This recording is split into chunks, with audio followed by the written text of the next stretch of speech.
going on, sports fans? It's Westbrook, Four Star Sports Media. You are sitting down at the sports buffet. We appreciate everyone watching and listening. And you can see as that on the screen there, I've got two guys with me. I got John Sturdivant. Uh, John's in the middle. Jason and I are on both ends. I'll just leave it at that. Um, um, but John, Jason, welcome to the show. I'll start with John. How are you? What a crazy day, right? Selection Sunday is always wild. But what a fun day of basketball from top to bottom. No matter what conference you're in, enjoy it.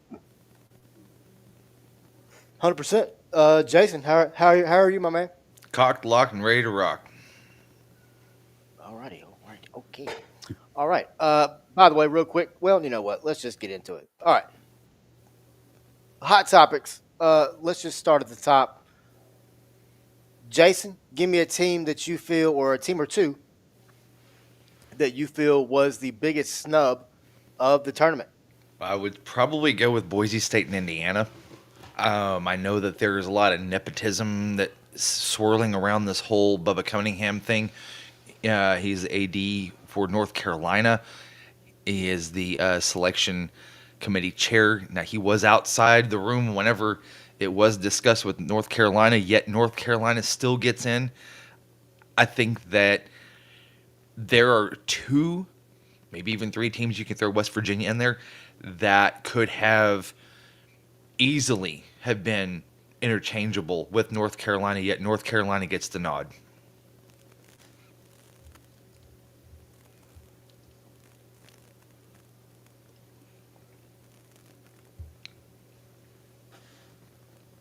Yeah, I don't know. I mean, John, can you explain to me why North Carolina got the nod?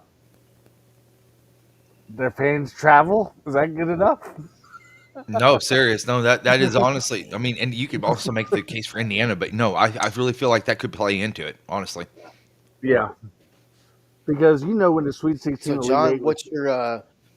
Well, I was going to Oh, say the reason go that I ahead. think North Carolina got in is because we know how much. When the Sweet 16 Elite Eight was here in Memphis, when they had North Carolina, Kentucky, Dayton, and I believe one other team. I forgot the other team. Maybe Butler it was on top of my head. But Yep. those North Carolina fans traveled across the state. And they traveled pretty deep. They had probably about 12,000 or so in Memphis during that time. So I'm guessing maybe the reason that they're in the tournament is because they travel. That's the only thing I could think of is why they're in the tournament. makes sense. Because although they had It 20 does. wins, but it don't make sense to me at all, to be honest with you, why they're in. But to be honest with you, my biggest snub right now that's not in the tournament, Jason just brought up West Virginia. I thought West Virginia definitely should have been over Texas. The resume, I know Texas had some great wins, but you're 19 and 15 overall. We talked about this on the Sports Buffet this week. I think Texas had to make it to the semifinals and play at Auburn or play at Tennessee, to make it to the NCAA tournament.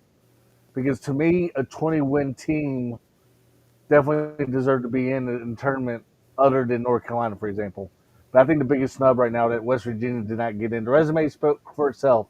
They beat Gonzaga, number 3 in the country, when they were number 3 in the country. They have 4 Big 12 road wins. They won on the road in the Big 12 against some quality teams. So I'm tired of hearing, your best player got injured is why he didn't make the tournament. They're doing that college football playoff thing. It sounds like JP. So West Virginia, to me, they should have been in that tournament.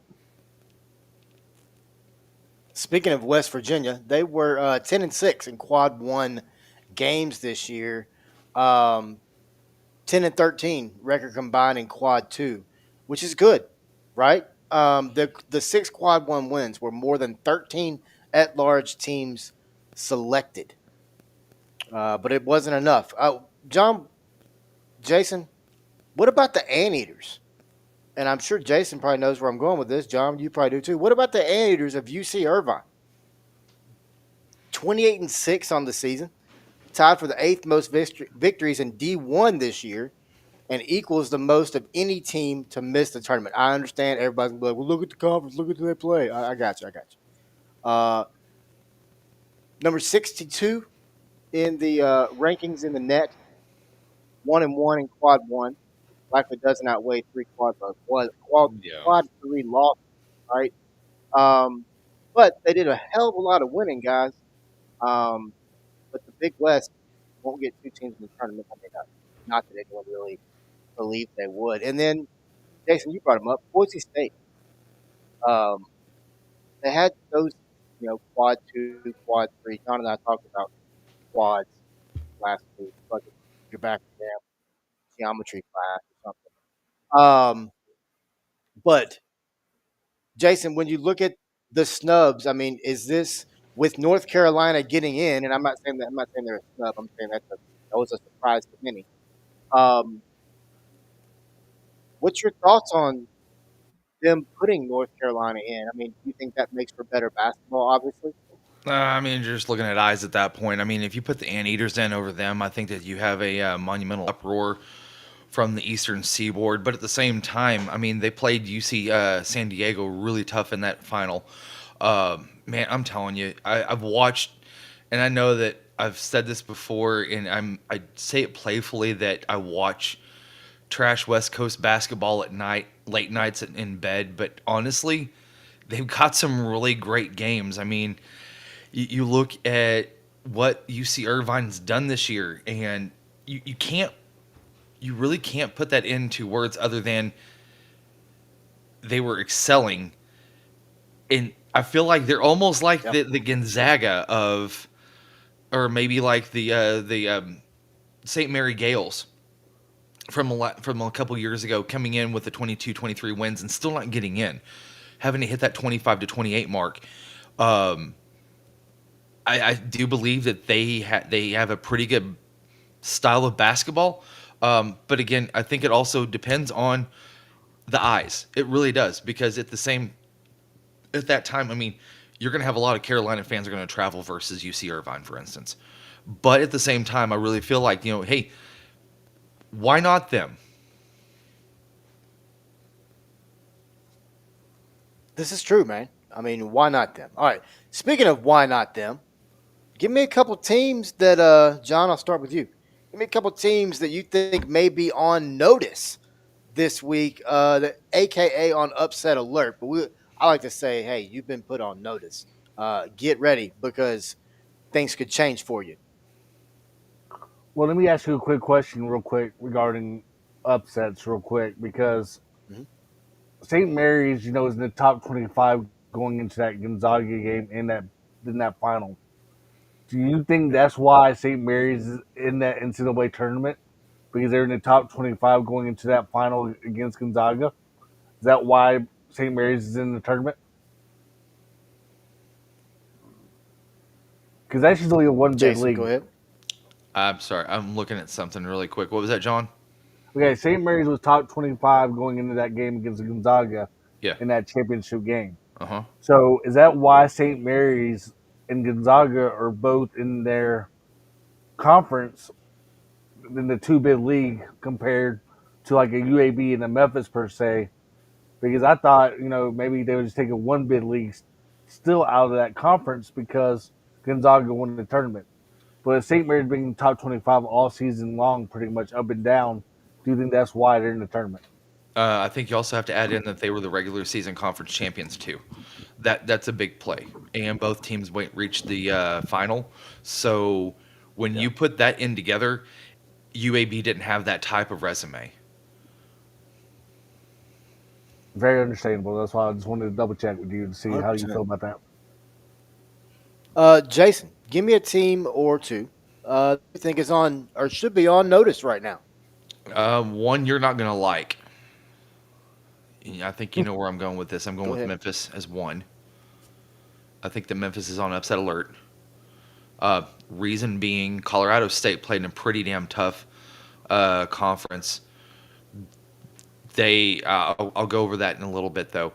I feel like Memphis is on upset alert, and then I've got one more, Michigan, UC San Diego. Man, I'm telling you what, I'm going to call it right now. UC San Diego is going to own Michigan.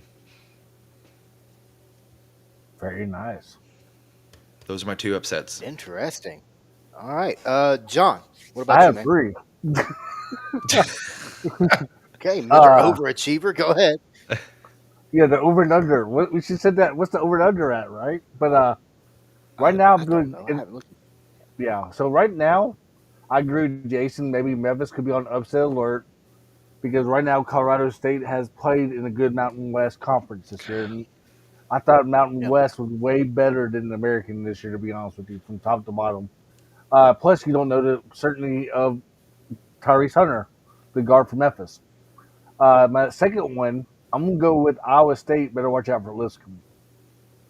I know it might surprise a lot of people, but ASUN basketball with Liscombe, those guys can shoot the basketball from 3, and then they can beat you on the inside as well at times. Have you been But sneakily watching them on ESPN Plus? yeah, they're fun to watch over the last couple of years. Ah, there it is. I knew I was going to sniff that one out. I was going to sniff that But one out. but hey, if Louisville gets by Creighton, I think Louisville can beat Auburn in that second round matchup in Lexington. Did you see what Matt Jones from Kentucky Sports Radio was putting out there? He put out a poll that I said, don't listen to him. I know, but I happened to see it on my Twitter feed, and I thought it was extremely interesting that if Arkansas made the tournament, played Louisville in Lexington, which fans or which team would fans vote for? They voted for Louisville over Arkansas. That's how bad and how twisted that shit is. I'm not shocked by that. I'm not shocked by that. Twisted. Telling Yeah, you, I'm not. It is. they It would is. choose their Um, hated foe over Arkansas. I know. All right. First off, we talked to him. He's the most popular hype man in America for McNeese State. Give me McNeese State. Jesus Clemson. Christ, here we go. Will Clemson Wade. is on notice. Clemson is on notice. Too many people drink the Second. Kool-Aid last year, man. Ain't happening again. Congrats on the NIL Secondly. bid or gig, by the way. Congratulations for that too. 100%, Amir. Shout out Amir. Secondly, and this involves Memphis, ipso facto. Maryland is on upset alert because I think Grand Canyon can get them in round one. Fighting Dan Marley's? Really? Yes, I do. I'm telling you, I like Grand Canyon. They can shoot, they can score. I like them. I also like Mississippi State as well, but we'll talk about that later. I think both the women's and men's Grand Canyon basketball teams, I think total had 7 losses this year. Between both programs. Really, really no good. kidding. Really good. Molly Miller's a hell of a basketball coach. Yeah, she ain't come to Arkansas. Don't worry about that. She'll stay in Grand Canyon. She'll get paid. No, she not. She can go to Arizona State and get paid. Watch. Touche. All right. Even though she's from Speaking of good teams, Springfield. incredible segue there, Jason. Speaking You're of good teams, give me a couple teams, John. That. Oh, hold on. Sorry, let me skip that one. Here we go. As we close up our little hot topic segment here. All right, John. We'll start with you. Give me your report card, A through F, on the committee and building this 2025 NCAA March Madness bracket. Give me a C plus. Like we talked about, is North Carolina just in the tournament because they fans travel? 1-12 versus quad one. West Virginia had, like you brought up, 10 quad one wins. Good resume. Texas had some great wins in conference, but a 15 loss regular season plus the tournament. I still don't understand why you're in. Fans travel, I guess, for that too, maybe. Who knows? Right. But go ahead and give me a C plus on that. Okay. Jason, what about you, man? I'm going to go B plus, and the reason why is because they had to fit in 14 SEC teams that they had chosen to not have an SEC team face each other in the first round and try to all but avoid a second round SEC matchup as well. It's extremely hard. I understand it's 68 teams. There are 14 of those. When you start to look at them and you space them out in the brackets, it's pretty damn hard. All right, man. This may surprise. I'm going to give them an A minus. Look, I already choked him up. Um, and I say that because to Jason's point, 14, a record breaking, by the way, record setting, 14 teams from the SEC Hmm. made the tournament. They broke the previous record, which was in 2011, set by the Big East with 11. Tied for third is the ACC in 2018 and 2017 with 9. The SEC also is tied for sixth with 2018 with 8 teams. Um, to Jason's point right there, that's really hard to do. That you're spread out all the way across everywhere. Plus, you also got to think about you don't want to stick a team real close to where they're from anyway, Yeah. especially if they're not deserving of that privilege, right? Yeah, I'm going to put something So, out there too, yeah, really quick on this. sure. Gonzaga being an 8 should have been a 6, by the way. Uh, just because of their body of work throughout the entire season. Because listen, a West Coast Conference has got at least 4 or 5 teams deep that are good. I mean, San Francisco didn't get in. You look at it. Guess who, Wes? Who was the coach for San Francisco 3 years ago? Uh, uh, Todd Golden at Florida. really Yeah, you go from interesting. those sorts of things, right? And then you have Yeah, Gonzaga that gets put on an 8. They should have been a 6, and the only reason why they get put at an 8 is because Missouri gets the tab going to a 6, because then that would have created either a first or a second round matchup blunder with SEC versus SEC. So the only thing they could do was put Gonzaga at an 8. man, that's a really good point. That's a really good point. All right, speaking of putting teams in places. All right, let's now get to some rapid fire picks. We will start with the first four, and we'll start with the game that is going to be heading to the East bracket, which is where we will start. That is number 16 American and number 16. It's a battle of 16 teams. Mount St. Mary's. I'll start on this one. Give me Mount St. Mary's, John. What about you? Mount St. Mary's versus American. Hmm. We honestly don't know anything about both of them, but I'll go with Mount St. Mary's. Okay, at least he's honest. Go ahead. Go ahead, Jason. So this is American's first appearance in the NCAA tournament since 2014, out of the Patriot League. But the thing is that this is St. Mary's first appearance out of the MAC, which is crazy to think, because I think that they've had 4 different appearances into the NCAA tournament under 4 different conferences. I'd have to double check on that one. But what it's going to come down to is, first off, American. I think American is going to squeak by this, but the problem that they have at hand is that how much is Cooper Flag going to end up playing in that Sunday game? Because listen, he ain't playing Friday. If he does play Friday, Shire's going to put him on like maybe a 10-minute stretch. That's it. Make sure that the shooting's good, the ankle is good to go.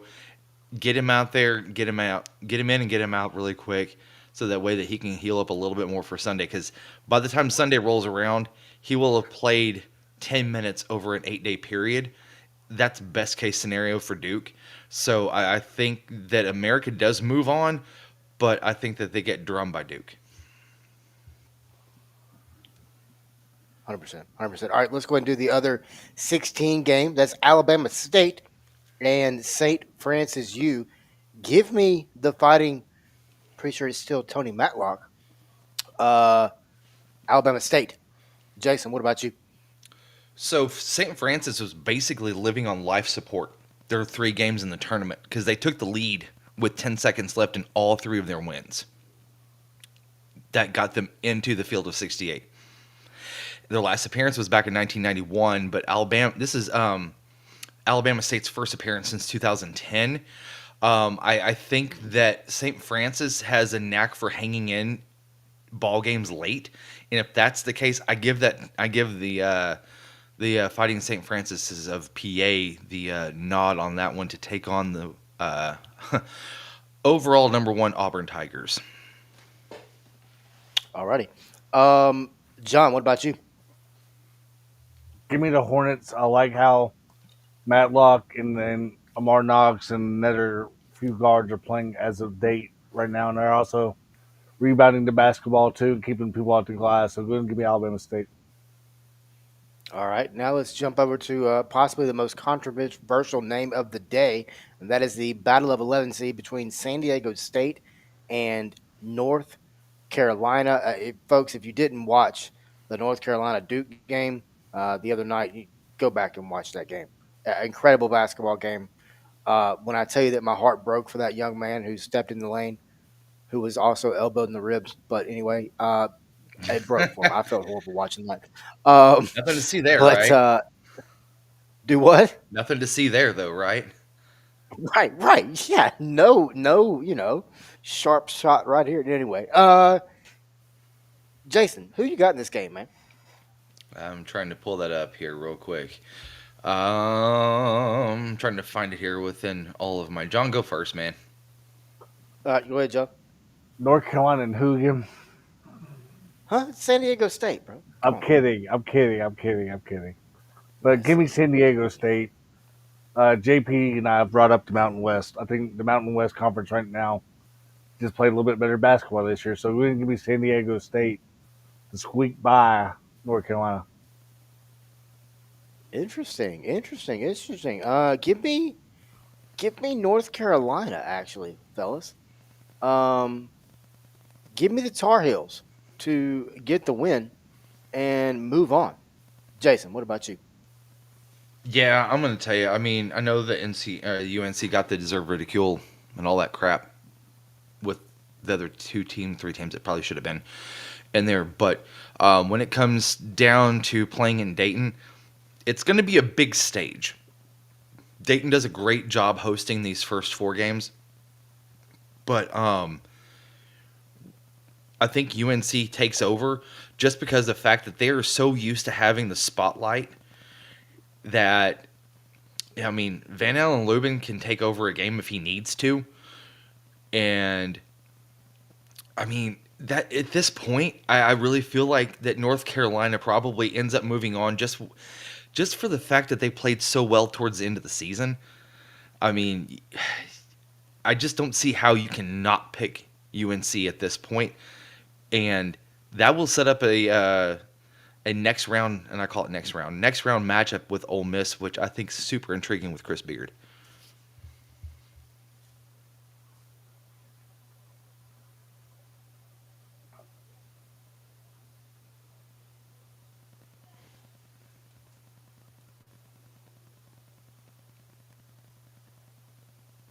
Wes, if you're there, man, you've turned your microphone off. All right, up next we've got Hey, number there you are. 11 Texas and number 11 Xavier. Texas is the first of 14 teams, as we just mentioned, from the Southeastern Conference that we'll be discussing. Give me the Longhorns. Hook them. Give me the horns. Jason, what about you? Well, first off, I don't understand how you're not going to get arrested in the next 20 minutes for saying hook 'em in the state of Arkansas, Wes. I mean, if it is, I mean, it won't be the first time that's ever happened, but that's neither here nor there. Go ahead. Not does- here. I'm it- just saying in general. But go ahead. Okay, so this is kind of double sided, kind of talking out of both sides of my mouth. I do feel like That's cool. Texas's guard play is heavy with Trey Johnson, which was All SEC Freshman of the Year, averaging 19 points a game, and then you've got the senior backcourt. You know, that right there tends to hold court whenever you've got these games on neutral sites. Whenever you've got senior guard play, I really feel like this is Tremont Mark's time to shine, along with Trey Johnson. I think that those two could take over a game here, and I just don't see where Xavier is going to be able to. I mean, they'll be able to stay with Texas probably about 30 minutes, and then it'll be over with.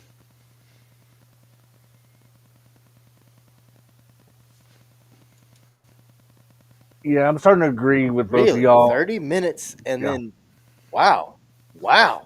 Go ahead, John. Wow.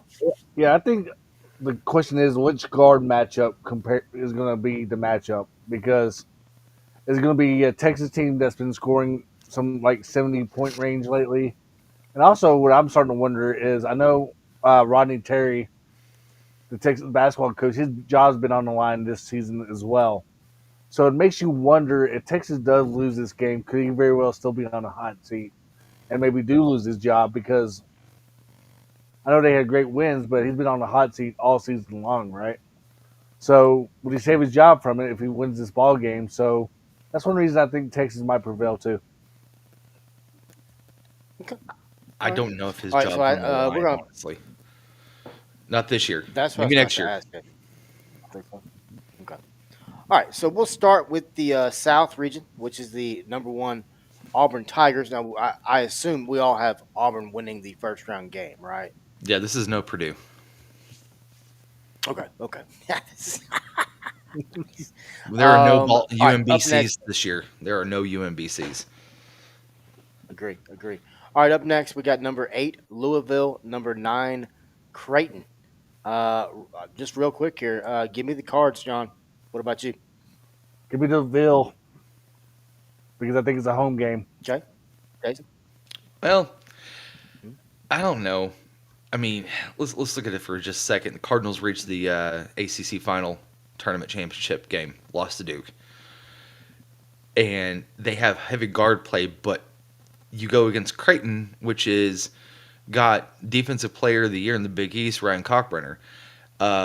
I'm telling you, I'm really surprised that Louisville's an 8 in this. You could flip the number as far as that goes on 8-9 on who's what. I think that it's going to come down to inside play on this one, just for the simple fact that Cockburner can really dominate inside, and so I think Creighton pulls this one out. Okay. All right. You know, Up next we got. let me tell you something about that go ahead. matchup real quick because y'all saw the news earlier this week. Ryan Miller, the assistant basketball coach at Creighton, Mike Miller's brother, took the job at Murray State. So he could be a factor coming into this game as well because some players, not going to name them, very well could be leading Creighton maybe to follow him to Murray. You never really know either. I'll be honest with you, and I've talked with players before on this one, John. Okay. When you get into NCAA tournament time, regardless of what's going on, you got guys that are locked in because they understand what's at stake. And who's to say that if they don't lock in one of the biggest stages, why would Miller want to take them?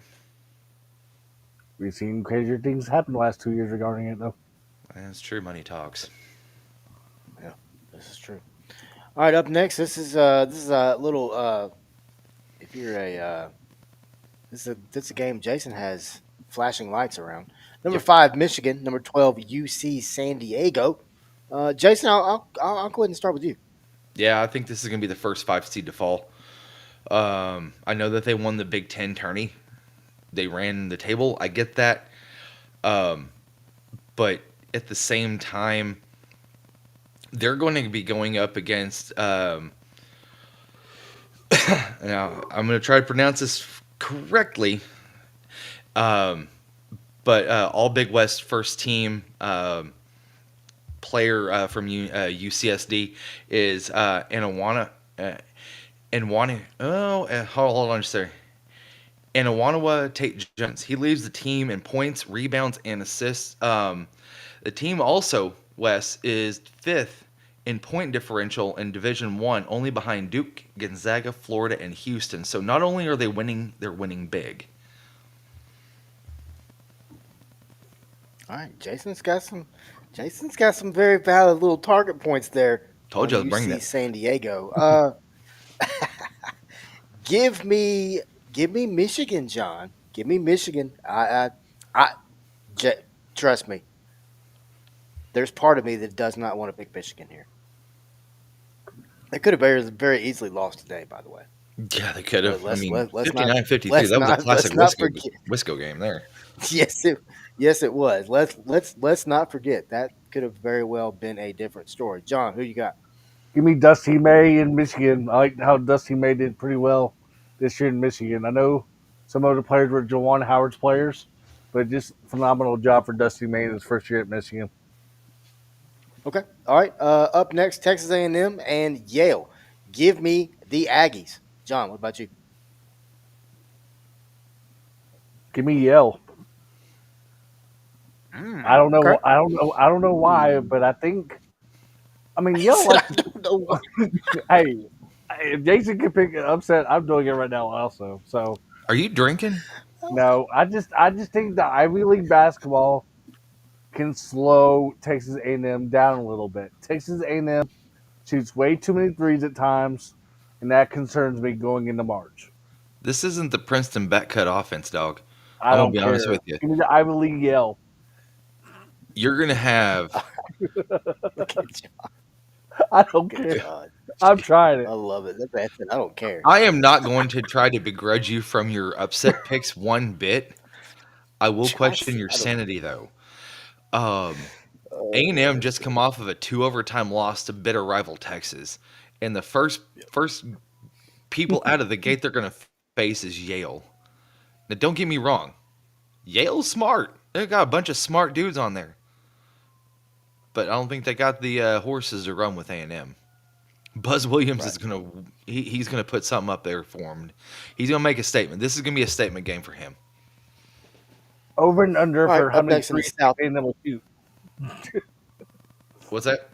Over and under for Over under for A&M. how many threes A&M shoots? Yeah, I would say 16. I'm gonna throw it out there. I was gonna say 20. Yeah. I say about 25, 30. All right. Up next. All right. Up next, we got number 6, Ole Miss. If the fact that would be North Carolina matching up against them. I think this is a very intriguing matchup. And I know this is going to sound crazy, but give me North Carolina to move on past Ole Miss and knock off Ole Miss in round one, quote unquote, technically round two, I guess, for North Carolina. Jason, what about you?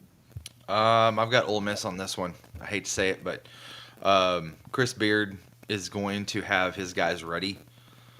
Depending, I mean, it doesn't matter who they face, honestly, but I know that they're going to have them. I mean, if you put UNC on this on the wall and say, okay, this is who you got, I'm going to tell you what, Chris Beard's going to circle that thing and he is going to make them feel like they're the underdogs. Because listen, regardless of them being the higher seed opponent on this, he's going to make them feel like they're the 11 instead of being the 5 or whatever it is. Because first off, that's Right. how he's able to fuel. And that's what he did at Texas too. That's what he also did at Texas Tech. Name a stop, he's done it. And I think that's what's going to happen again is you get a quality opponent like a North Carolina, and it just and I know the SEC's it just means more, but this one it might just feel better Mhm. just knowing that they knocked off UNC. Okay. Very true. All right, John, what about you? Give me Ole Miss over San Diego State. I think Ole Miss with them not making. You still can't get over that San Diego State pick, can you? I still can't get over the Yale pick. Go ahead. Okay, but go ahead and give me Ole. Hey, if it happens, show me the money. I know. Uh, We got it. I know. We got it right here. I'm going to tell but you this though: UNC loses against San Diego State, Hubert Davis is out. End story. ooh. Yeah, 100%. 100%. I But agree with you. yeah, I think Ole Miss wins over San Diego State. I think Ole Miss is healthy now. I think the deciding factor though with Ole Miss will be Matthew Morrell in this Yeah. ball game. Dagger against Arkansas. 1.3 seconds left. Killer. He was a Should have made the killer. free throws, JP. Should have made the free throws. Make your free All throws. right. You Up win next, damn near most games. you win the national championship, and never mind. All right. Then Number 3, you're Iowa home. State. Number 14, Lipscomb. Give me Iowa State. I think Iowa State has a very good chance of making it to the Sweet 16. Go ahead, John. I had it as my potential upset, but I think Iowa State prevails. I think the game is closer than people think. I think this game very well could be like a 74-70 type ball game, and Iowa State prevails. So you pick it as your upset, and then we're doing picks, and you pick the other team. No, I said that I like your could be style. an All right, go upset, ahead, but Jason. You never know in March. Stay with Touche. one, All right. John. Good. Stay with one. Don't go back and forth. That's what this whole thing's about, I can change if I want to. Go ahead, Jason. Here he man. goes. Okay, doesn't okay for what? Okay, hang on. Iowa State does have a player out for this game that we just found out like a couple hours ago. So that's a very key fact in that game as Who well. was it again?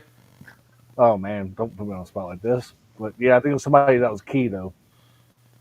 Well, I know that Keyshawn Gilbert only played like 10 minutes, and that lost to BYU. I'll have to look. I don't know. I'll have to look too, because here's the deal: they started out in season 18-2, and then finished 7-7. Yeah. Now, if Yeah, it was Mr. Gilbert, by the way. so, Keyshawn Gilbert's out. Yep.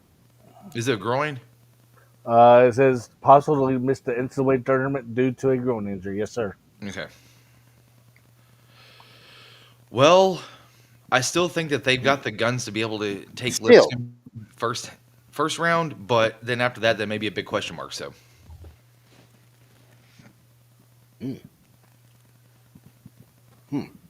John, they're looking for the third Sweet 16 bid in 4 seasons under head coach TJ Otzelberger.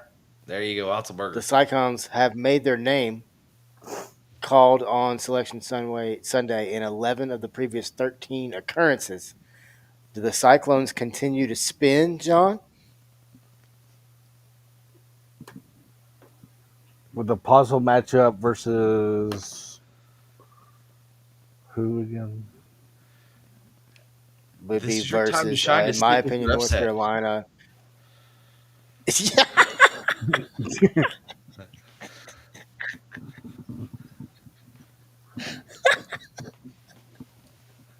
Come on, big dog, don't let me down. Lights are on you, big boy. I think, to be honest with you, I think No, he's going to do it again. Iowa State got it. Oh, Are you willing to retract your previous statement regarding Lipscomb then?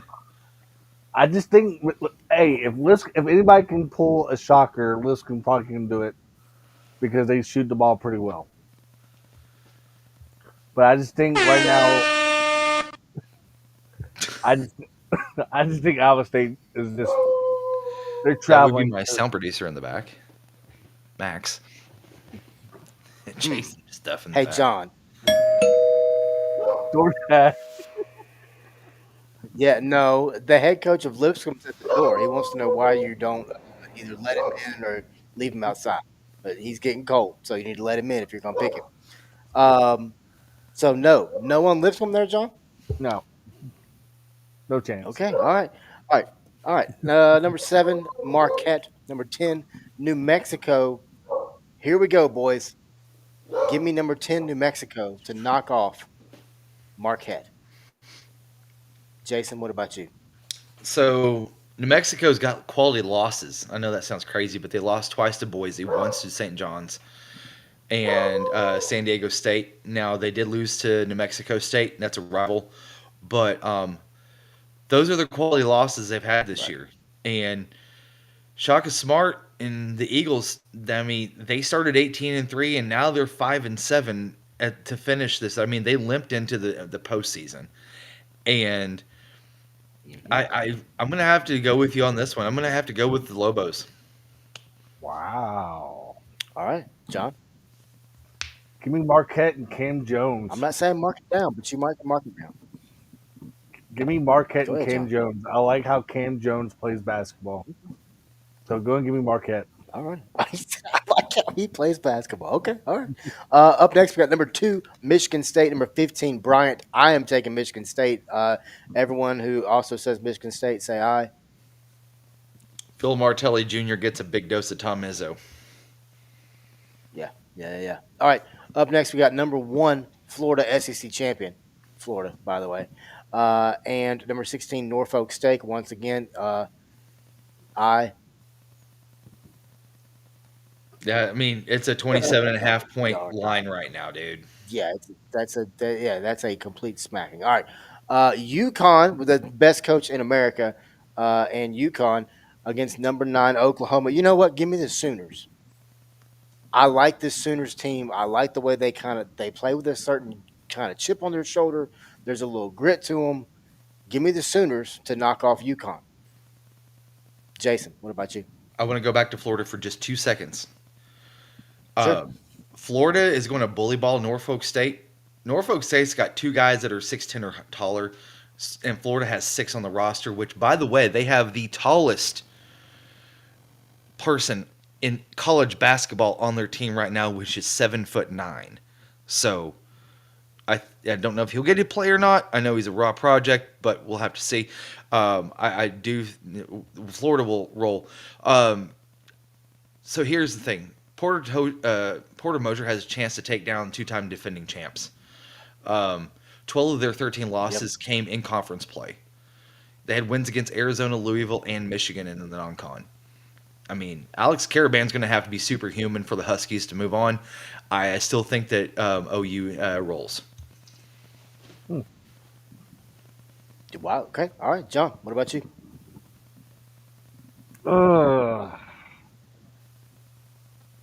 At first, I was like, why is Oklahoma in the tournament? And then I'm like, I think I know why, because they got some good wins at home. And I think that's why Oklahoma does beat UConn too, because they got some good wins at home this year, Norman. Okay. All right. Up next, we got number 5 Memphis Tigers taking on number 12 Colorado State. Memphis makes its 29th all-time NCAA tournament appearance, third time in the last 4 seasons under head coach Penny Hardaway, who was part of the tournament in the 92 and 93 seasons. Tigers are number 5 seed, and they take on a Colorado State team, John, that has won 10 in a row entering the tournament. That means that team has the Mo, good old Mo, aka Mojo, is in their corner. John, what's your thoughts on this game?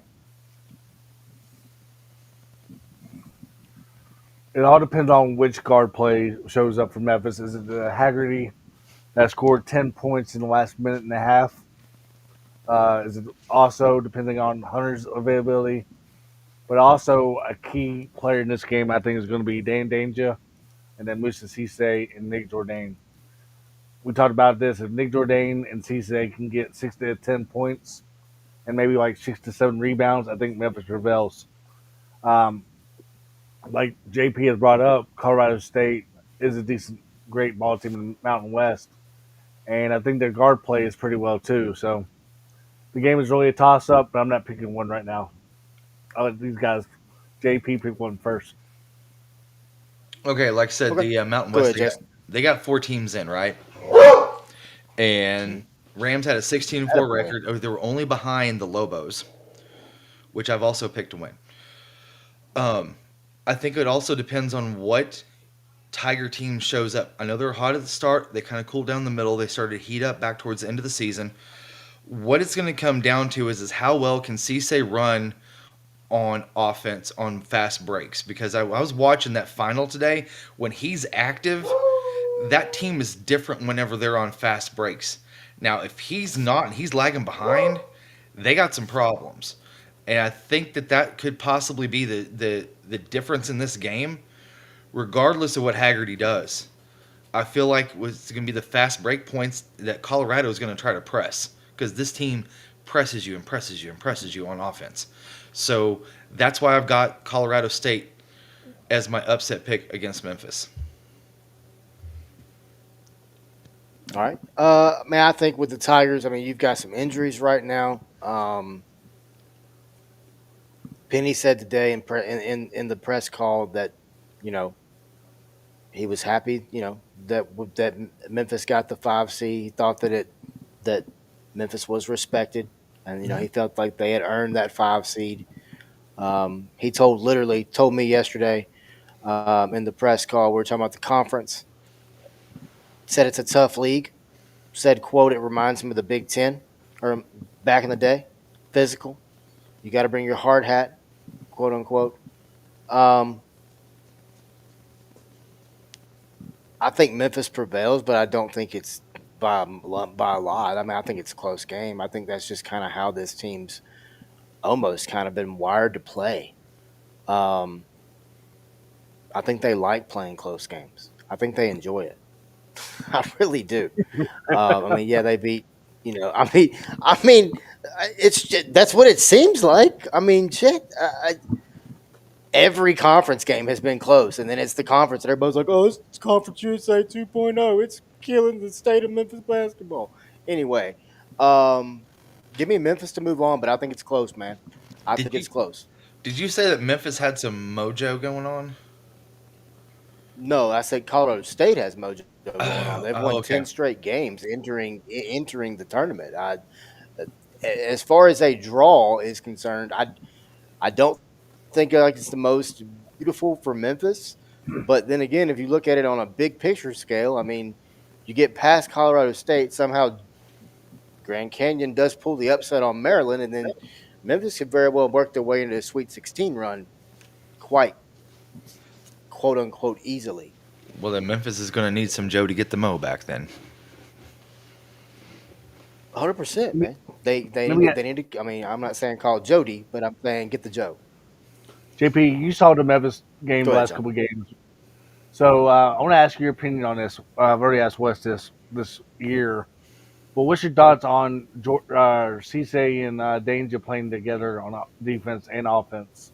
Do you Not like going it? to answer that because we got a hell of a lot of games to go on with. We'll talk about that later. Well, I'm asking that for my pick. That's why I'm asking. You should have already had that by now, my friend.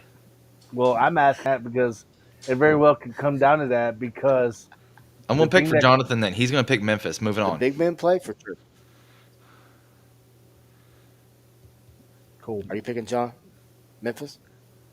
I was going to ask y'all your thoughts on that because I think it concerns me because of the guard play against Danger.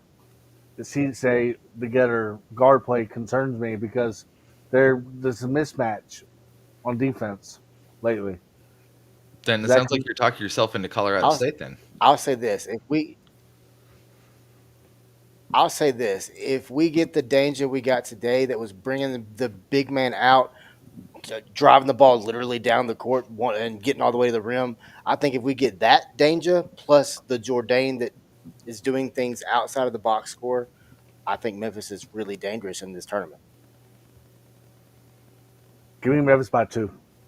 There you go. Close one. But it does concern me, though, on defense when they're both in there together. So then I can call you with 2 minutes left if Memphis is down by like 5 points and you're going to answer the phone. Ooh, no, I probably won't be available. 37 missed Exactly. calls All by right, me. up next. Right. All right, let's see. Where are we at? All right, up next, Maryland Grand Canyon. Give me Grand Canyon to pull the upset here. John? Give me the Terps. Ooh, okay. Jason? So the Rolling Thunder Dan Marleys, they're coming into this tournament 20-3 since a record 20-3 since mid-December, right? They've got 4 players that average double figures in scoring. And that could be a possible nightmare matchup for Maryland, but you know, Derek Queen, their center, he's tops in scoring for the Terps, who were second in the Big Ten regular season.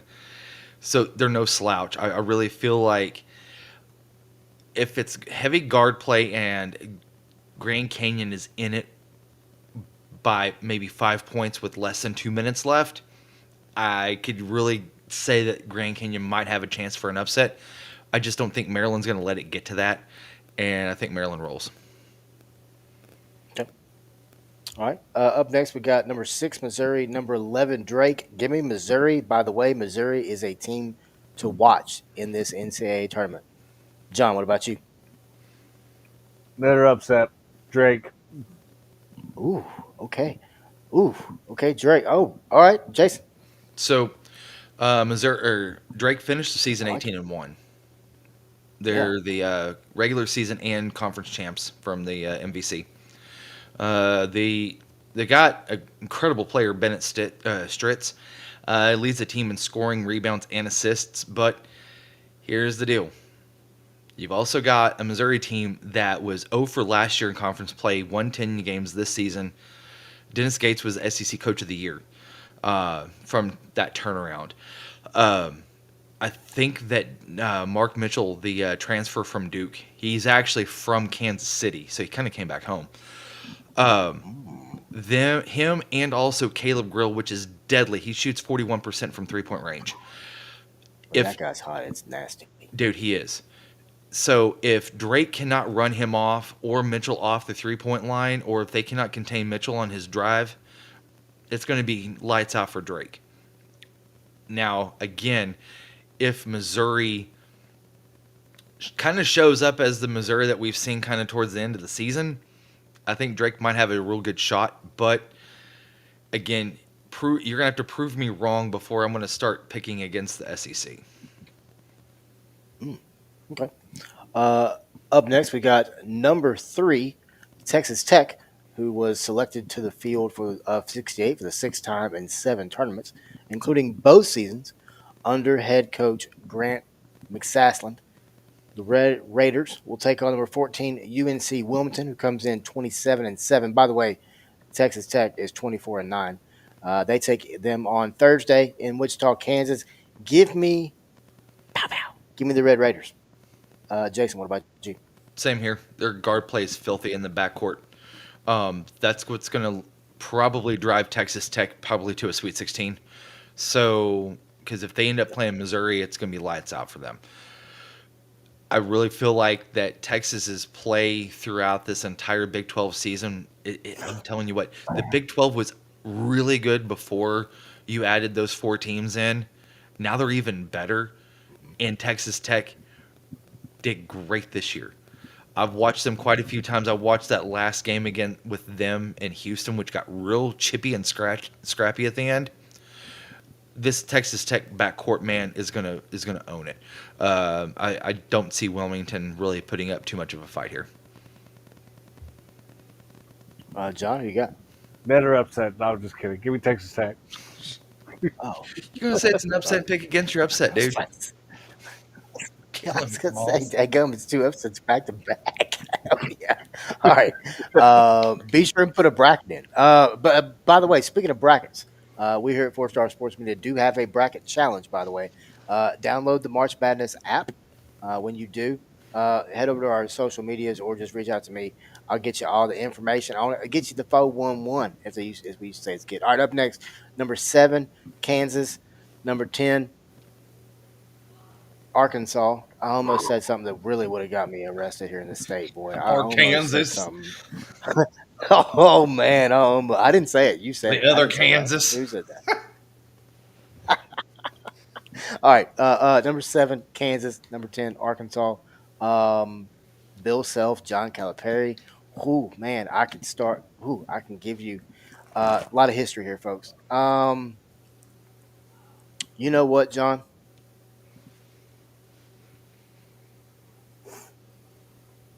Give me Arkansas to pull the upset here. A 10 pulling another. I like some 10s in this tournament.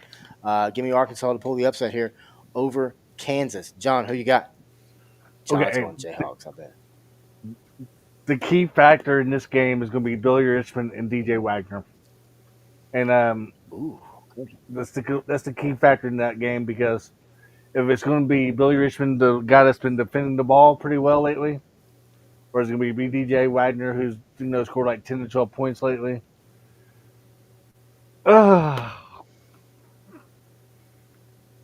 Good thing they played an exhibition game early on in the season, although the game didn't really matter because they could decide.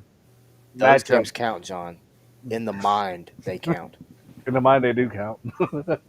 Yes. But Mine's a fans. okay, the thing that concerns me in this game is Kansas with Hunter Dickinson. He has been a big disappointment this season in general if you're a Kansas basketball fan. He's also been playing college basketball 12 years. Go ahead.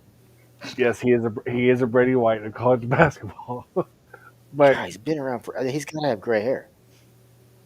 He's gonna have grandkids. Go ahead, John. Sorry.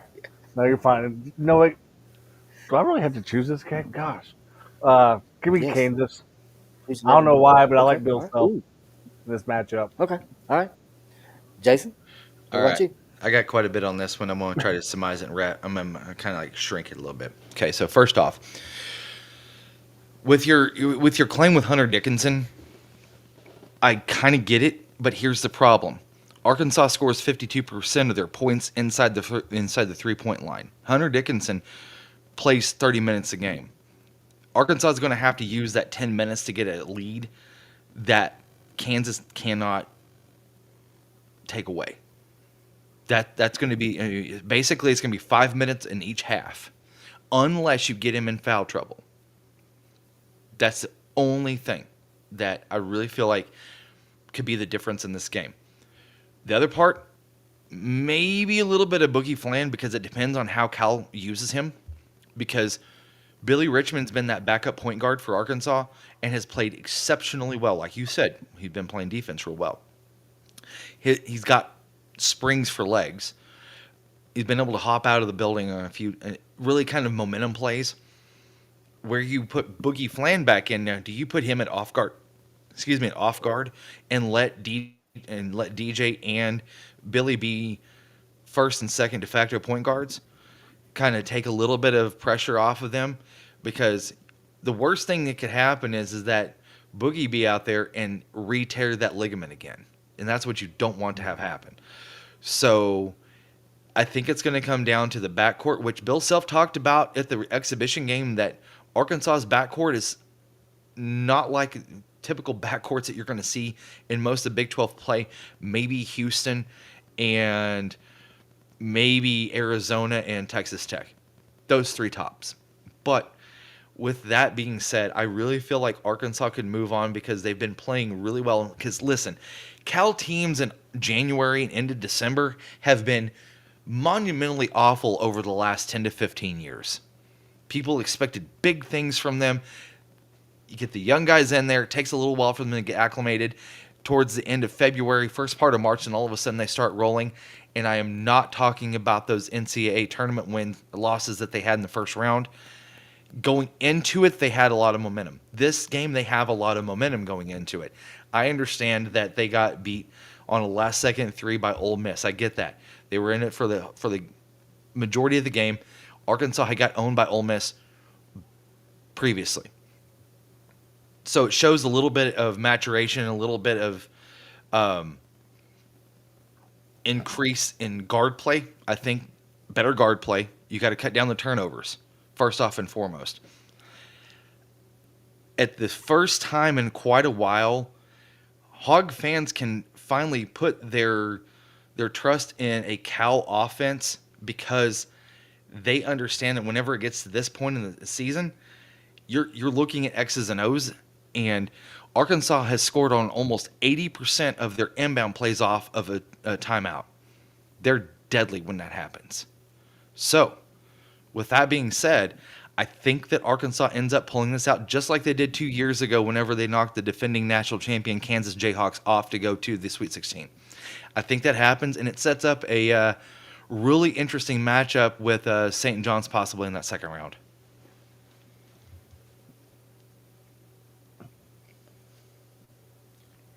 Does everyone have St. John's with the next pick, by the way? Yeah. Yep. Okay. All right. We can move on. Everybody have Duke moving on? Yep. All right. Number 8, Mississippi State. Number 9, Baylor. Give me Josh Hubbard and the Bulldogs. Jason, what about you? Baylor's had bad losses to Cincinnati and Colorado, but they found their way back into the field. I think State will try to speed this game up, since Baylor's allowing 43% field goal percentage, and State also forces 13 turnovers per game. Can't talk. Give me the Bulldogs and Chris Jans. John, what about you? I agree with you. I think Josh Hubbard and Matthews will be the difference for Mississippi State. All right. Next, we got number 5, Oregon, and number 12, Liberty Flames. I think I'm going to take Oregon, but I do want to put this in here. I think this game is going to be a close one, folks. John, what about you? Go ahead and give me Oregon. I think Oregon makes a Sweet 16 run, possibly too. Okay. Jason? Give me liberty or give me death. Death it is then. Oregon.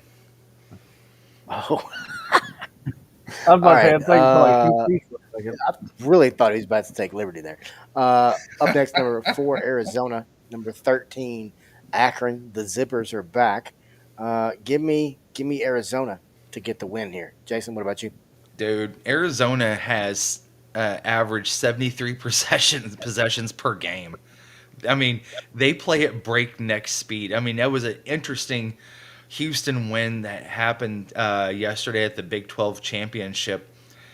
I really think that Akron has no way to slow down the guard play from Arizona, and I think they win big moving on. And it will face, if it looks like, they will be facing old Pac-12 foe Oregon in the second round. John, what about you? Give me the Wildcats. Jason brought up the guard play. Love the way he's been playing lately for Arizona. So go ahead and give me Arizona by like 15 or so. Oh, love the love. Okay. It's all Yeah. love. Yep. Yep. He's a loving kind of guy. All right. Up next, we got number 6, BYU. Go Cougs. And number 7, BCU. BYU, the fighting Mormons, the shooting Mormons, whatever you want to call them, the dunking Mormons. That's what I like to call them. They're wearing Jesus jumpers out there. Give me BYU to get the win, and don't sleep. Don't sleep. Not with, but on the Mormons. I think they can make a run here. I think the Cougars could make a run. BYU could make a run here, folks. Don't sleep on the Cougars. Jason, what about you? I mean, you all but mentioned John Smith in that. I mean, that and their 2-year voyages and stuff. I mean that literally was about the only thing that you didn't mention. But BYU averages 81 points a game, 48% field goal shooting. I know that VCU's defense is also stingy and allows 38% from the field. So it basically is going to be rock versus a hard place. See what happens. I think BYU's going to have to speed this up to catch VCU off guard on D to win this game. I think they're going to have to really get out in space and really speed the tempo up, because if it starts to slow down, it's going to go right into VCU's hands. I still think that BYU ends up pulling it out. All right. John, what about you? Yeah, go ahead and give me BYU. I thought they did a great job this year in the Big 12, and I like their 3-point shots selection as of late, too. You said VCU? No, BYU. Oh, okay. I was just making sure. All right. Up next, Wisconsin, up against the Montana Grizz. Give me Wisconsin. Jason, what about you? Are you eating cheese or no? Go Badgers. Go Badgers. John, are you taking the Grizz? No, I'm taking Wisconsin. I think Wisconsin, the way they did pretty well in the Big Ten tournament, prevails here. Also, Okay. Wisconsin has the largest deficit spread going into this game in the 3-14 matchups at 16.5. So, I mean, the wise guys know more than us. Right. Also, this is a really good shooting Wisconsin team. This is one of the better shooting Wisconsin teams that's made the tournament ever. And think about those Wisconsin teams back in the day, folks. All right, we got up next. We got number 7, St. Mary's. Number 10, Vanderbilt. I love these 7-10 matchups, and I'm gonna break my trend, folks. As much as I like Vandy, give me St. Mary's to get the win here. John, what about you? Give me Anchor down. Ooh, okay. Jason. This one's going to be the hardest one to pick, I think, out of the entire field, honestly. St. Mary's finally got their regular season title in the West Coast Conference. I know they lost to the Zags in the tourney.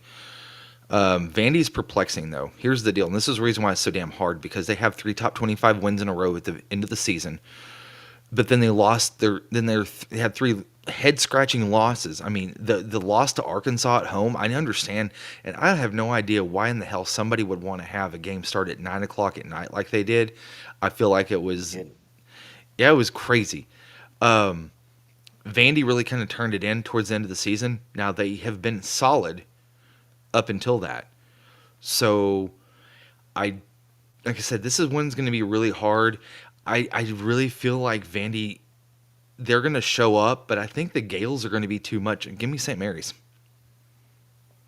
Okay. All right. Do we both everybody have Alabama over Robert Morris? No shocker here. I hope so. Yeah, man. Okay. Bob Moe is going to go down.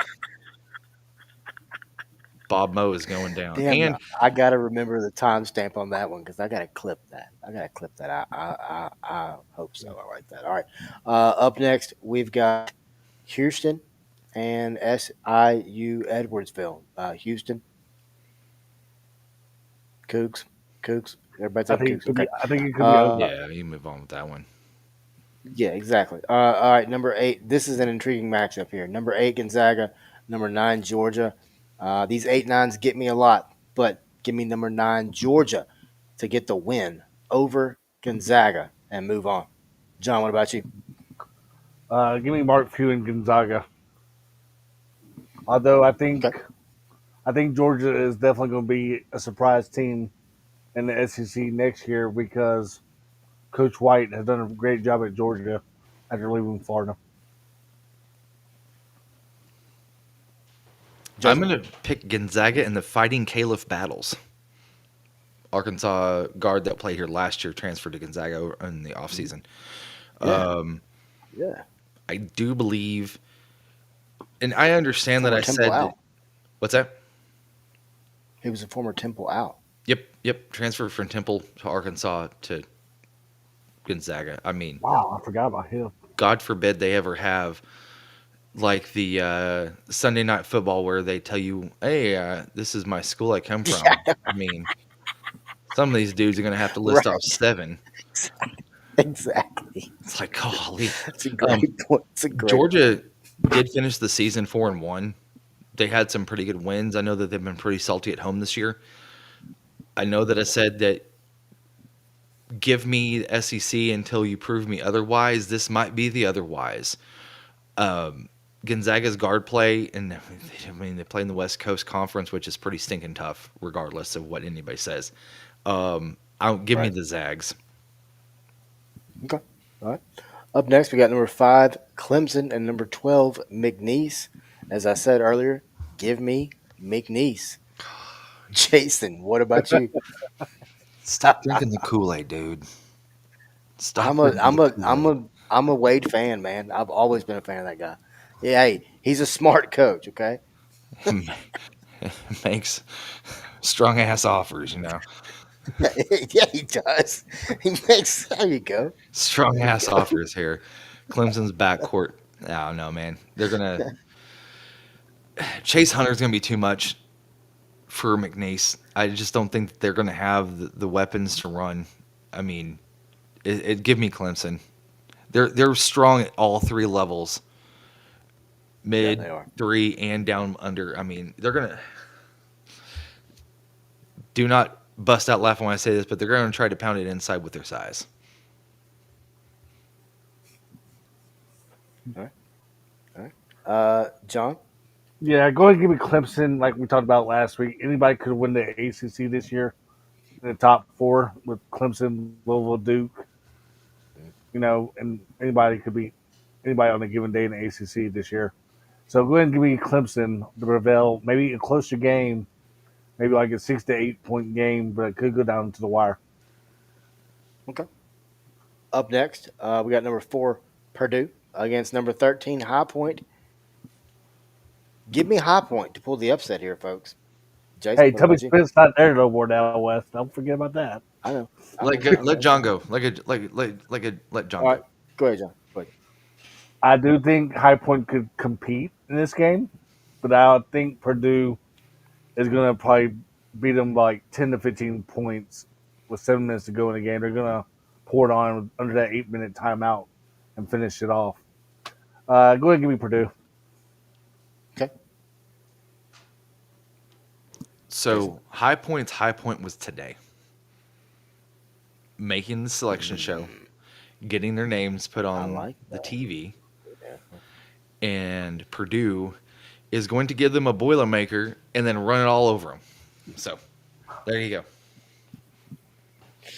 That's good stuff, man. All right, we have up next. We've got number 6, Illinois, against ipso facto number 11, Texas. They would win. Move on. Uh, this is an interesting matchup here. Very interesting matchup because I believe if Texas wins, it gives them an advantage in this second game. But give me Illinois to get the win here over the Longhorns. John? I like the Fighting Illini this year. I think they've done pretty well in the Big Ten. So I'll go ahead and give me the Illini. Easy for you to say. All right, John. No, damn it. Jason? I don't know about the Illini. I met them that Illinois is though they're gonna win. I think depends.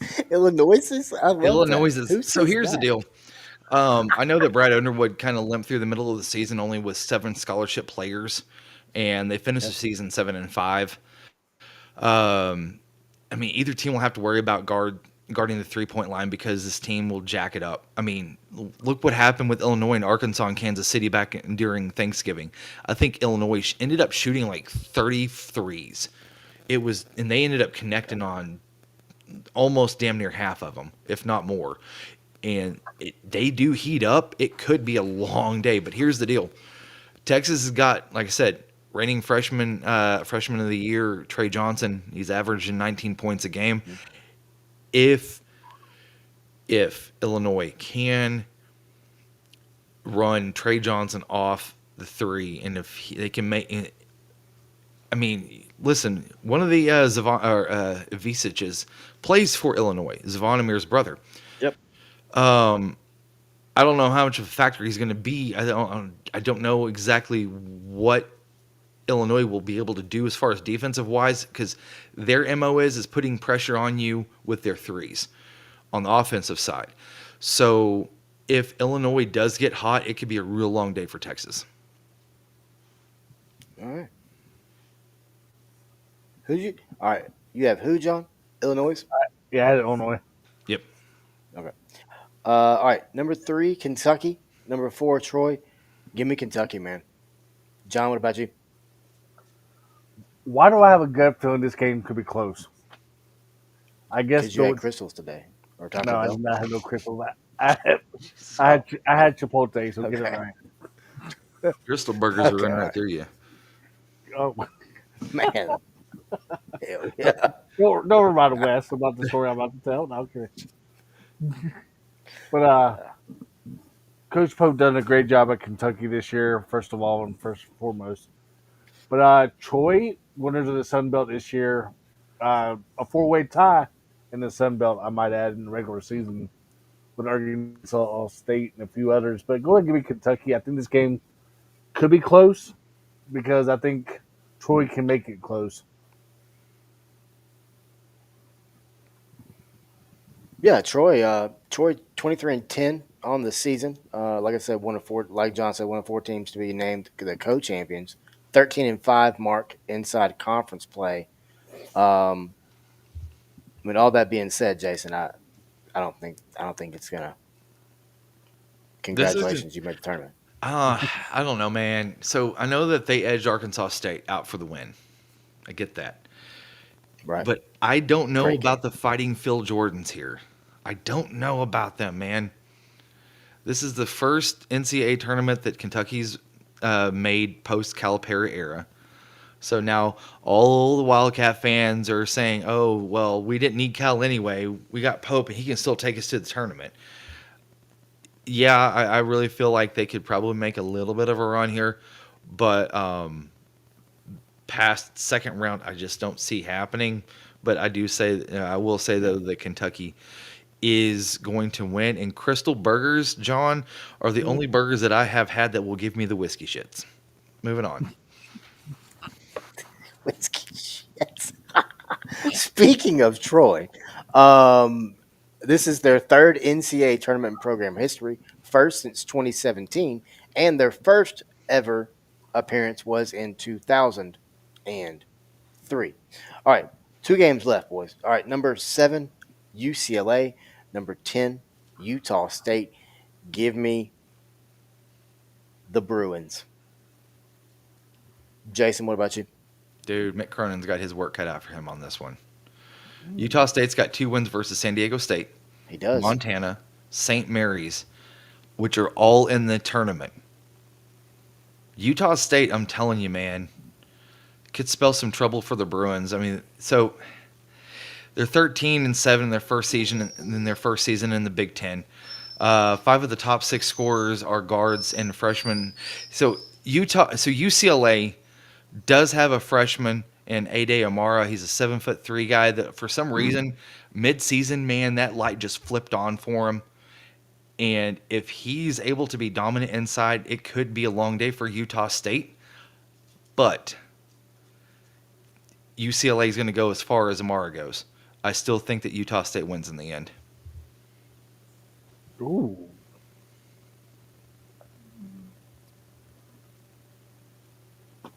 I like it. I like it. Jason got on the 10-7 train. I like it. All right, John, what about you?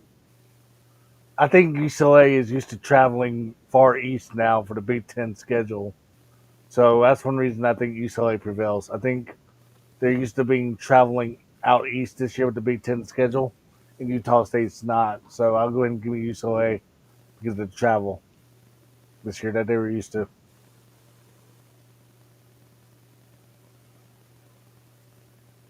It was definitely a concern for all those teams this year. It was very weird going back and doing what they had to do.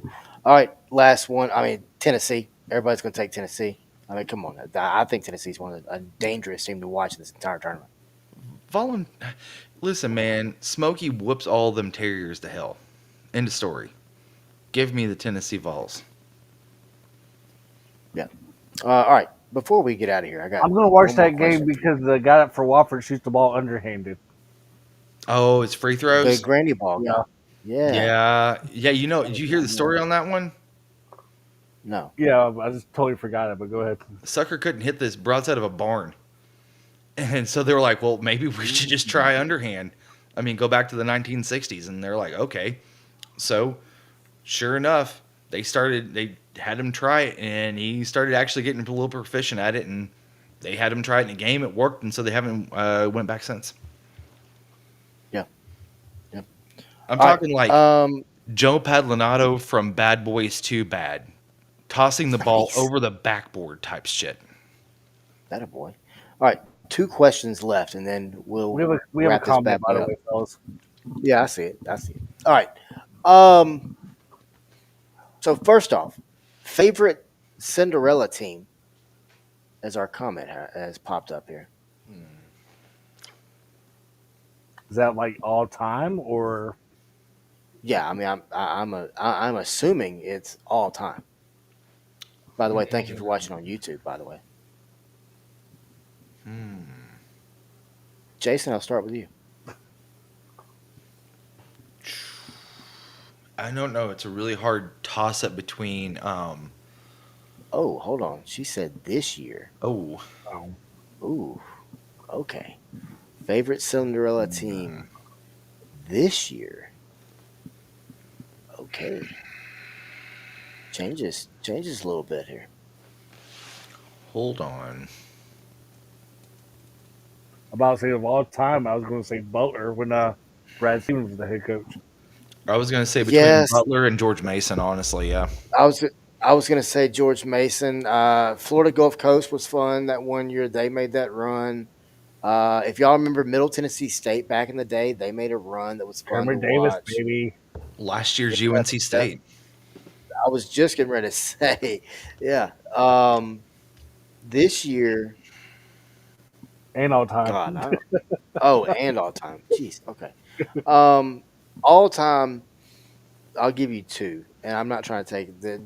Jason said them a minute ago, but MTSU back in the day, that was just fun to watch, man. And then George Mason, just the way, just the grit, everything about that team. Was so much fun. Um, Jason, what about you, man? Are you talking about the MTSU team from about 10 years ago when they had that Arkansas kid up there? It was like slamming everything. Or are you talking about way back Yeah. further than that? When they beat Michigan State, No, no, playing no. It's about yeah, our yeah, first round. yep. Ja'Cory Williams was a kid that transferred to MTSU from Arkansas. This year, Mhm. shit. Um,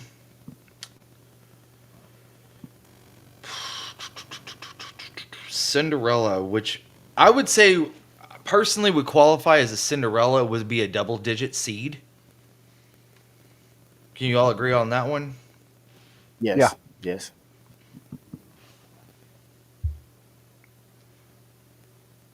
The way Arkansas has been playing, and I'm not trying to homer on this one, Yeah. is all hell could break loose in the bottom half of that bracket. Drake beats Missouri. Texas Tech has a hard time with Drake. Arkansas beats Kansas and then stuns St. John's. And you set up a Texas Tech Arkansas Sweet 16. Yeah. That could That'd be be fun. a double digit possibility. I think a If Troy's a team you can't sleep on. I mean, like I just talked about. I mean, I think they played a lot of close games. You go back and look at their schedule first. I think a team that wins close games when they get to the tournament, it's just a one game scenario. And anybody, once you toss that ball up, anybody's got a chance. Now, I think their road to hoe is tough. Kentucky and then Illinois and then, you know, God only knows who. I mean, UCLA or Tennessee probably, which is tough. But I mean, hey, you win two games, you get to that Sweet 16. I think that would be considered a little small, I guess, Cinderella run. I think my other one would be San Diego State. Okay, John, what about you? Of all time, what about that 2011 Virginia Commonwealth team? Forgot about them. Yeah, yeah, Um, VCU. That team was good. That was Shaka Smart, wasn't it? yeah. I Hmm. thought it was, yeah. Yeah, that team was good. Then the next year take that job at Texas or whatever, or was that a couple years after that? A couple years after that. Okay, but Yeah. yeah, this year I'll go with maybe an 8 seed Gonzaga. I think that Mark Few Kelvin Sampson matchup is very interesting in that possible second round. But a double digit one,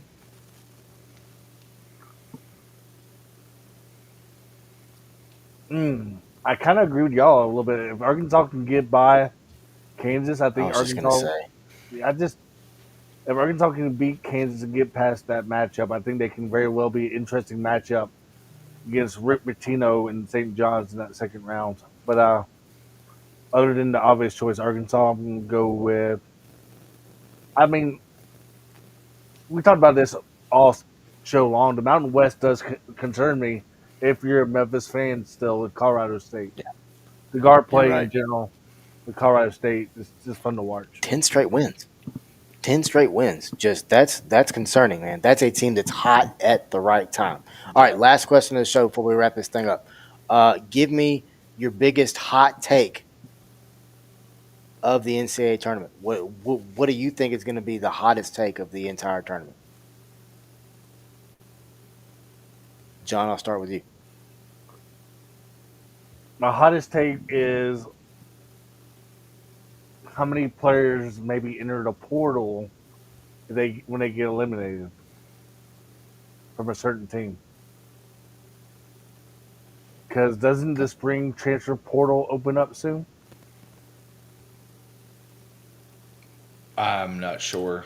Or is that I'll just have for to check football? on that. That's a good question. I don't know. I know football opens up soon. Yeah. Okay. Very interesting there. All right, Jason, what about you? Mine is how many technicals will Chad Baker Mazzaro have for Auburn throughout the entire NCAA tournament? I'm going to go if Auburn does have a run, I'm going to go probably with the over on 3 because the guy cannot keep his mouth shut. And he has a habit of staring at the opposing bench every time he makes a 3 and then pops his jersey at him. If he'd have done that back in '88, he'd have gotten his shit He knocked got out. smacked. Yeah, he got smacked. Um, Can I I break some I news just really? sure go right ahead. Finish yours and then I'll break this news. Okay. I mean, is it the kind of news you need to break right now? No, no, no, no. I mean, it doesn't. Okay. I mean, it affects, but doesn't affect currently. Okay. All right. I mean, to both of yours. I mean, honestly, I like both yours. I kind of like where John's thinking too, as far as the player, because I think in today's day and age, um, it's it's like everything's kind of has a domino effect in a sense. Exactly. It's all about the Benjamins, baby. Did he or did he not? Who knows? But Don't quit your day it's job. it's it's it's I think this tournament's going to be interesting. I think you're going to see a lot of different storylines. My hottest take is don't sleep on Rick Pitino and this St. John's basketball team. Don't be shocked if this team doesn't make a Final Four run.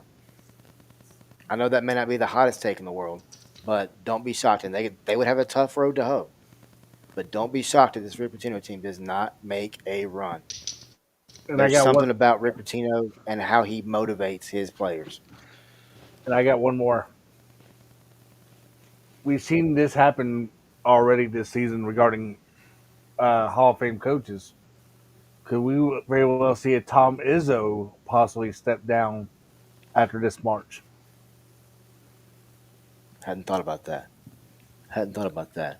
All right, I think. Jason. Hold I on, think. hold on, hold on, hold on, hold on, hold on. Okay. Let me hit this music real quick here. Actually, it's not even music. Oh, there you go. Sounds All right, like. yeah, what's your breaking news? So the Bengals have completed extensions for Jamar Chase and T. Higgins. Chase is going to get 4 years, 161. That's included with 112 guaranteed, while Higgins is going to be 4 years, 115, and and that is guaranteed for the first 2 years as well. So it looks like Bengals have got their guys and they finally got them sewn up, and T. Higgins will no longer be on the franchise tag. How about that? The Bengals need to get somebody Hmm. on the defense side of football that's going to be good too. Yeah. Now, Westy, you did say that St. John's has got a long road to hoe. Yeah, and I mean, I actually was gonna just. I'm glad you brought that up. Isn't that the May isn't not that be the type in. of road that Rick Pitino likes anyways, hoe road? You, you know what I was gonna say. I don't know that that was the correct verbiage there. Probably could have used some different terminology there, but it Or do they is what it needed to be is. in the back of a coat closet? Yeah, I mean, just little under the table action. Um, but For him, it probably we would be appreciate little. everybody. Exactly. We appreciate everybody watching and listening. We'll get this posted up on the 4star.live website where you can go and check out everything 4 Star Sports Media. We appreciate everybody watching and listening, commenting. We appreciate the comments. We like to talk to people. By the way, are you looking for tickets? Because if you are, we got a great way to save you some a moolah. Head over to SeatGeek now. Create your login. Once you create that login, write the password down. SeatGeek makes it easy for you. They are the number one ticket supplier in this planet, and here's the reason why. They give you a green light. Green means go, right? When you're driving down the road, for those of you that got your legitimate driver's license, green means go. So that's the best way to go. Go get that ticket. Find one $50 or more. When you do find one $50 or more, type in that promo code you see on the screen. It's 4 Star Sports Media for those of you just listening. Type that in. It'll save you $20 off your first ticket purchase. So It'll do 50 it. is now If you 30. don't believe me, ask John. Right, At John? JP too, yeah. I've never Exactly. bought All one right. on SeatGeek, man. Hey, I'll wow, Yeah, don't ask wow, me. wow. Come on, we advertise them. That's right. That's right. You're a Ticketmaster guy. I forgot. I'm guest host, man. I just get press passes. That's how I There You're roll. you go. you're you're a There you go. Ticketmaster guy. We get it. But I also want to say this regarding this. It's been a fun basketball season so far. So to all the teams, enjoy it. To all the players, enjoy it. to the fan bases enjoy it too, because the women's basketball is going to be interesting to watch. We'll talk about later on. But also, I want to say this: looking at third-party website prices right now, they are pretty reasonable. So, looking at SeatGeek right now, they are pretty reasonable, anywhere from $75 up to $150 for 2 games. So, definitely use that code, because it definitely will come in handy this week regarding college basketball. Because I'm not saying buying tickets to the university is a bad thing, but we have seen how tickets are basically distributed through the university if you buy your tickets for the same exact price that you're going through the third party. Because you might be up top for that same price, and you can find a lower price for that, or that lower level seat for that same price too. So that's one reason Right. I want to say promote SeatGeek as well right now. Yeah. Also, if you're going to get your tickets, make sure that you get it for the entire session. Don't get it for the game. If you get it for the session, Yes. that means that you get all the games. So get it for the session and don't get it 100%. just for an individual. Because, and I know this is going to sound bad to say, but if one of the teams that you don't want to see in the second round is playing and they got some fans looking for tickets, guess what? Just saying, you might make a buck or two. I'm not saying you scalp, just resell. Yeah, exactly. Have y'all also have y'all noticed that a lot more universities for resale, the only way you can do it these days are put it on like a SeatGeek or a Ticketmaster website. Oh, I don't know. The only ones I do, you have to transfer it like with an Right. email, and it just transfers directly to them. And I just put all my tickets in my little wallet thing on my phone and walk up and beep and walk in. All right. Thank you everybody watching, listening. We appreciate it. And as always, folks, get up. Eat. All right. One more thing. Real quick. Go ahead. Jonathan, you ever been to Club Platinum before? No. You talking about Platinum Plus? No. Yeah, Platinum Plus. That's what it is. Negative Ghost Rider. I can Well, say that. Purple hey. Church? No. Just remember this. Arkansas plays Memphis next September. Mark your calendar. We're going to get you messed up. All right, man. I'm not gonna- We hey, appreciate I'm it. gonna get- It'll be the only time you ever Let's dodged not. anybody. Let's not. Wes, Oh you know my the gosh. area. All right, Come look. on now. I'm not gonna get. All right, you know man. what? Here we go. All right, here we go. We appreciate everybody watching and listening. As always, man, get up, be kind, and stay classy, folks.